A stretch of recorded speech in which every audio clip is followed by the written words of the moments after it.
This is a quick presentation on how to develop a lead generation system that automatically drives new prospects to your business. So I'll get straight into the presentation. Basically, there's three essential stages: the setup of the program, the growth aspect of the program, and how we can accelerate the program as well. So I'll start off with setup. We use social channels for lead generation for this particular lead generation system. So the first thing we need to do is set up and optimize your business profiles on your relevant social channels, whatever channels you use for your business. And this includes your company channels, as well as personal profiles from your sales leader or your team or your owner. It doesn't really matter, and I'll explain why in a few moments. In terms of your company profiles, they must have consistent message. So for every channel, again, you might use Facebook, LinkedIn, and Twitter, the message must be the same. Your unique selling points and your value to your clients need to be reflected through each channel. And the messaging reinforces your credentials and success and all that sort of stuff. So if you look at the left-hand side of the screen, that's the company page on LinkedIn for Marketing Help Desk. And you can see there, lead generation as a service. I've got some key points in terms of what it involves. And in the overview, it talks about, hey, we're focusing on lead generation, always on 24/7 system, automated. So all of that will be duplicated across the different channels that we have Marketing Help Desk on. Then we need to use the same sort of idea for your individual profiles. And again, this might involve the owner of the business or the key sales people. So we need to reflect the brand images and the benefits that we've used in the company page. So if you look on the left-hand side of the screen, that's my personal profile. Lead generation as a service up in lights, same design, same color scheme, same key points. And in my personal profile, I'll also talk about my credentials and how long I've been doing it. So again, top is my personal profile, and then underneath that is the Marketing Help Desk profile. And you can see the consistency. So LinkedIn is a key channel for B2B social selling and lead generation. For this presentation, we'll be focusing on LinkedIn, but other channels like Facebook, YouTube, etc., they're all excellent and can be used as part of this system as well. So that's basically the setup, which is your social channels, etc. Now we're going to go into growth, how to drive all of this now that we've got our assets optimized. And that's basically running continual prospecting campaigns that engage with your prospect and develop opportunities.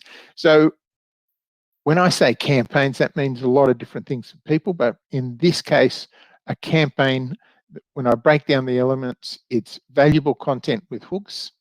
You're publishing that content through social, email, and website, and repetition is good. And duration of a campaign is just generally 6 weeks with a 2 to 4 week break between them, so you can learn and revise and develop better programs as you keep going. Key little point for you is the bottom left-hand corner, that pyramid structure. That's called the content pyramid. I'd suggest that you want to Google that and learn about that, because that will help you with developing your content.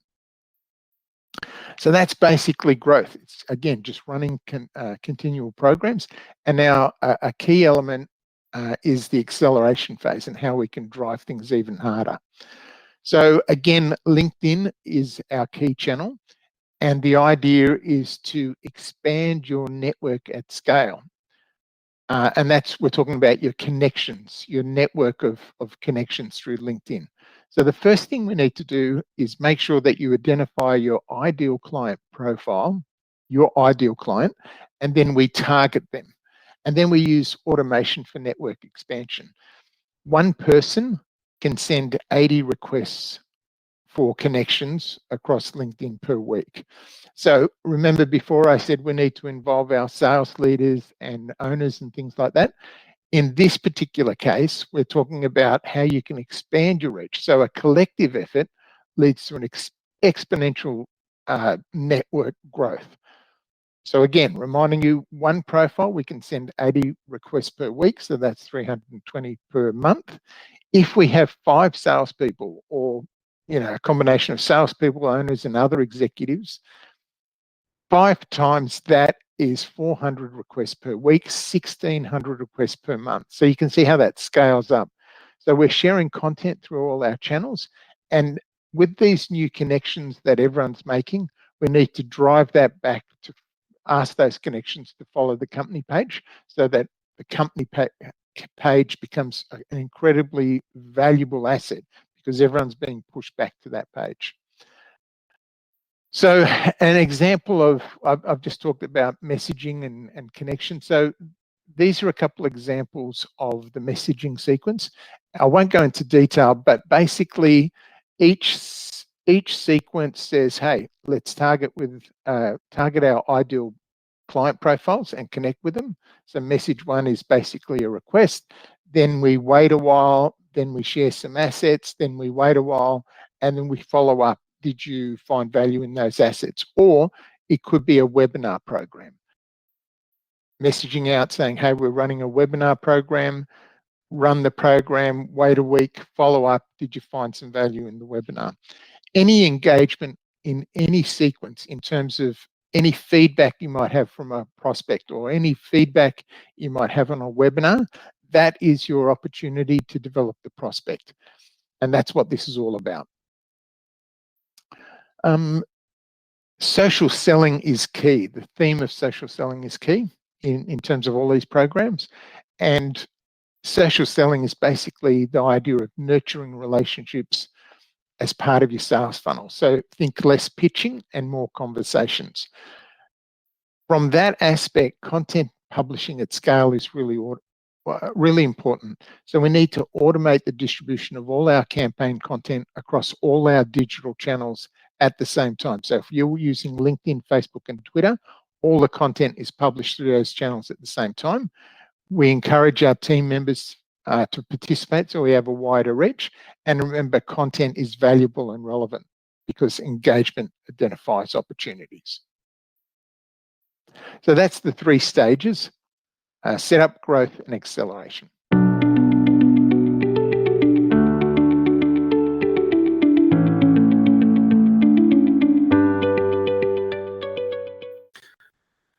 Time management is a dopamine problem.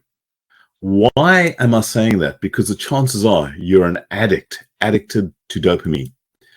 If you take a look at where we want to go in the growth business pyramid, a scalable business is the most desirable from a beginner's perspective because it's easy to run, it's predictable cash flow, it does not depend on the owners for the growth, and it has some really strong growth prospects.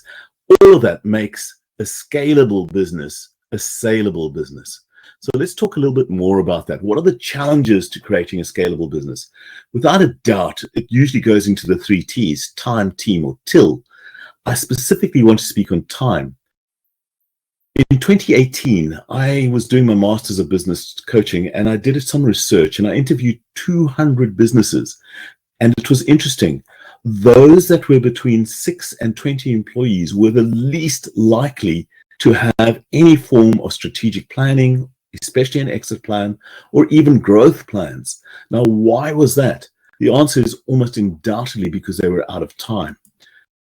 And that's why they kept on saying, we've got to get more time, we've got to get more time. But I believe that it's not a prioritization issue, and you can use all sorts of tools such as the Eisenhower matrix or anything similar, but you're not going to get anywhere because it's really that addiction issue. So what am I talking about? The brain itself has 4 feel-good chemicals. The first one is dopamine, and it's the reward chemical. It's for solving those urgent problems and getting onto customers, making them feel good. Then there's endorphins. That's your stress hormone. And that's, you've ever heard of the runner's high? That's what's released when you get the runner's high. The third one is oxytocin, and that's a trust, and that's the bonding and team building chemical. And finally, there's serotonin, which is really that mood stabilizer, which makes you feel good over the long time. But that is done not on short term, but on long-term projects. Now, what does that mean for us? If you look at the types of tasks that release dopamine, there are those urgent problems. They're rescuing that team. It's responding to that customer who's right in front of you. There's a real problem with this because dopamine is also at the heart of every single type of addiction there is. And in this case, I believe we are really looking for our dopamine hits when we get and solve those problems. Now, there's a further challenge with this. If you look at how you spend your time, the 80-20 principle tells us that we are going to be spending the majority of our time on low value, low impact tasks, and only a small amount of our time on the high impact tasks. But if you look at it, the world of dopamine is that low value tasks where you could probably get somebody else to do the work for you. The challenge, of course, is that we addicted to dopamine. We really need to move and change to the world of serotonin where we can have that real impact on our business, where we can work on the business. Changing a little bit, the Charles Duhigg in his 2010 book spoke about the habit loop. And what he said was that in every single habit, every single addiction, there's always some form of trigger, such as an email, an urgent customer request, or something like that. We do some sort of routine and we get our reward, which is the dopamine hit.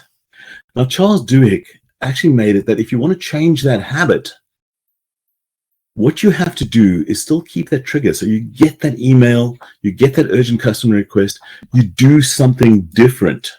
And you can use that, if this happens, then instead of I will, sort of premise to actually make you think about it.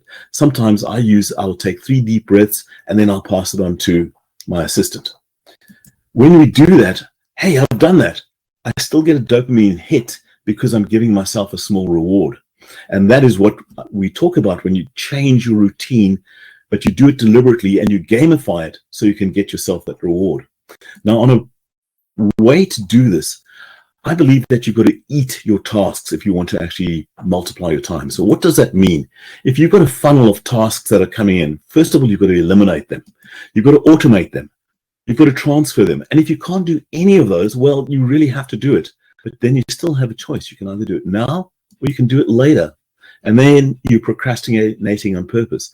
And the truth is, if you keep on procrastinating on purpose, you probably do need to eliminate, transfer it, or automate it. Now, how do we do that? I believe that if we do this systematically, we can do this. So I put together this sheet, which enables people to work through what they're doing. So the first step is to list all your tasks. Then we estimate how many hours per week we're actually spending on it. And as you can see, this suggests that you're actually working quite a number of hours way beyond the norm in your business. And that is so typical of most entrepreneurs that I know. When we've done this listing of the tasks, the next step is to understand what sort of impact it has on us. Do we love it? Do we get that dopamine hit? Are we really enjoying it? But in order to really make the impact of this, you've got to take a look at what that value of that task is on a per hourly basis. When we've done that, we can make decisions of who we can eliminate, automate, or transfer this particular task to. If we've got to transfer it, we can identify people from our existing team that we could do it. Or if we don't have those team, this is a process where we can actually set, this is where we've got to get to. And we can either automate it or hire additional people that we can delegate it to. By doing this, you'll find that you'll be freeing up your tasks and your hours so much that you will be able to spend more time in those value-adding, high-impact areas.